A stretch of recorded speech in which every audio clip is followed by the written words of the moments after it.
আসসালামু আলাইকুম দর্শক, welcome back to my channel food files by Munmun. আজকে সুস্বাদু গরুর মাংসের টিকিয়া কাবাব তৈরি করে দেখাবো। খুব সহজভাবে কিভাবে গরুর মাংসের টিকিয়া কাবাব তৈরি করে নেওয়া যায় সেই রেসিপিটি শেয়ার করছি। চলুন দেখে নেই এর পুরো প্রস্তুত প্রণালী।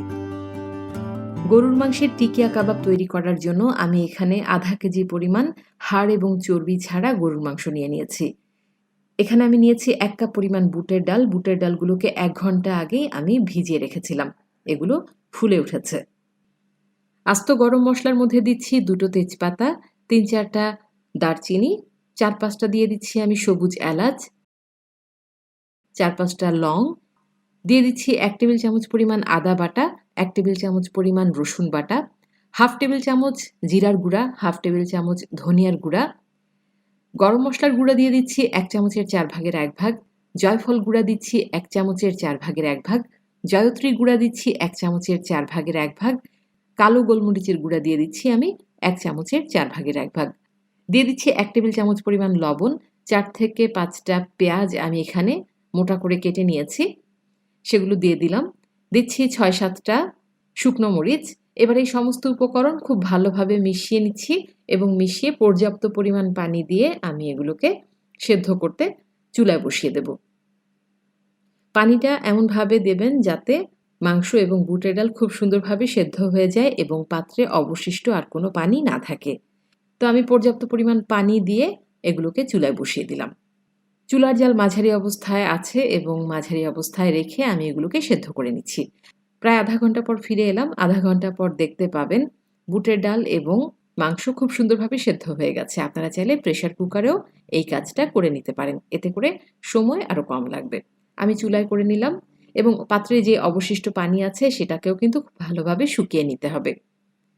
তো সমস্ত পানি শুকিয়ে যাওয়ার পর আমি এগুলোকে একটা বড় সাইজের বোলে নিয়ে নিয়েছি।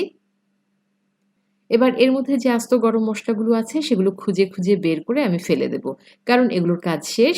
আমরা এখন এই সমস্ত উপকরণ একসাথে বেটে নেব। আপনারা চাইলে শিলপাটা ব্যবহার করতে পারেন অথবা চাইলে গ্রাইন্ডারেও এই কাজটা করে নিতে পারেন। তবে আপনারা যদি শিলপাটায় বেটে নেন এতে করে কাবাবের টেক্সচারটা কিন্তু অনেক ভালো আসে। আর শিলপাটা না থাকলে গ্রাইন্ডারে গ্রাইন্ড করে নিতে পারেন। তো আমি এগুলোকে ভালোভাবে গ্রাইন্ড করে নিয়েছি। এবার এর মধ্যে আরও কিছু উপকরণ দেব। দিয়ে দেব 1 কাপের 4 ভাগের 1 ভাগ পুদিনা পাতা, হাফ কাপ পরিমাণ দিয়ে দেব ধনিয়া পাতা, কাঁচামরিচ দিয়ে দিয়েছি 2টো কুচি করে নেওয়া, পেঁয়াজ বেরেস্তা দিয়ে দিচ্ছি হাফ কাপ পরিমাণ। কাঁচামরিচটা আপনারা আপনাদের ঝাল বুঝে বাড়িয়ে বা কমিয়ে নিতে পারেন। লেবুর রস দিয়ে দিচ্ছি 1 টেবিল চামচ পরিমাণ আর একটা ডিম ভেঙে এখানে দিয়ে দিলাম। এবার এই সমস্ত উপকরণ খুব ভালোভাবে মিশিয়ে নিতে হবে।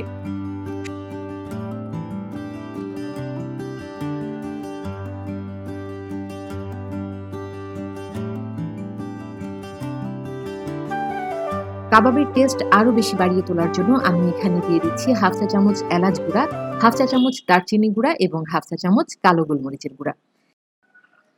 কাবাব মাখার সময় যদি আপনি এই এলাচ, দারচিনি আর গোলমরিচের গুঁড়া ব্যবহার করেন, কাবাবের টেস্টটা কিন্তু এতে অনেক ভালো আসে। তো এবার সমস্ত উপকরণ খুব ভালোভাবে মেখে আমি কাবাব তৈরি করে নিচ্ছি। আপনারা যে কোনো সাইজের কাবাব তৈরি করে নিতে পারেন। আমি ছোট ছোট করে কাবাবগুলো তৈরি করে নিচ্ছি।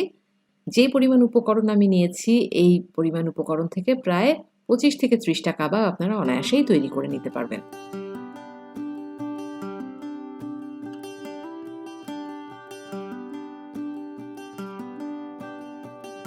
তো আমি কাবাবগুলো তৈরি করে নিয়েছি। সমস্ত কাবাব তৈরি করে নেওয়ার পর আমি এগুলোকে ফ্রোজেন করব। ফ্রোজেন করার জন্য আমি 2টো ট্রে ব্যবহার করছি এবং কাবাবগুলোকে একটু ফাঁকা ফাঁকা করে ট্রেতে রেখে প্রায় 2 থেকে 3 ঘন্টা এগুলো ডিপ ফ্রিজে রেখে দিলে যখন শক্ত হয়ে যাবে এরপর এগুলোকে যে কোনো জিপলক ব্যাগে বা পলিথিনে করে আপনারা ডিপ ফ্রিজে সংরক্ষণ করতে পারেন। প্রয়োজন মতো সময় বের করে এগুলো ভেজে নিলেই হয়ে যাবে। এখন কয়েকটা কাবাব আমি আপনাদের ভেজে দেখাচ্ছি। চুলায় পর্যাপ্ত পরিমাণ তেল নিয়ে নিয়েছি। তেলটাকে বেশ ভালোভাবে গরম করে নেব। তেল যদি খুব ভালোভাবে গরম না হয় তাহলে কিন্তু কাবাবটা ছুটে যাবে। যেহেতু আমরা ডিম দিয়েছি কাবাব মাখানোর সময়, এক্সট্রা করে আর কোনো ডিমের প্রয়োজন নেই। আপনারা চুলার জালটা বাড়িয়ে প্রথমে তেলটাকে বেশ ভালোভাবে গরম করে কাবাবটা যখন ছাড়বেন 2 থেকে 3 মিনিটের মধ্যে এই কাবাবগুলো কিন্তু সুন্দরভাবে ভাজা হয়ে যাবে। যেহেতু সমস্ত উপকরণ সেদ্ধ করা, এগুলো ভাজতে একেবারেই সময় লাগবে না। 2 থেকে 3 মিনিটের মধ্যে কাবাবগুলো উল্টে পাল্টে বাদামি করে আমি ভেজে নেব। প্রিয় দর্শক, তৈরি হয়ে গেল দারুণ সুস্বাদু গরুর মাংসের টিকিয়া কাবাব। কাবাবগুলো ভেজে টিস্যু পেপারে নিয়ে নিলাম এবং টিস্যু পেপার যে এক্সট্রা তেলটা আছে সেগুলো শুষে নেবে।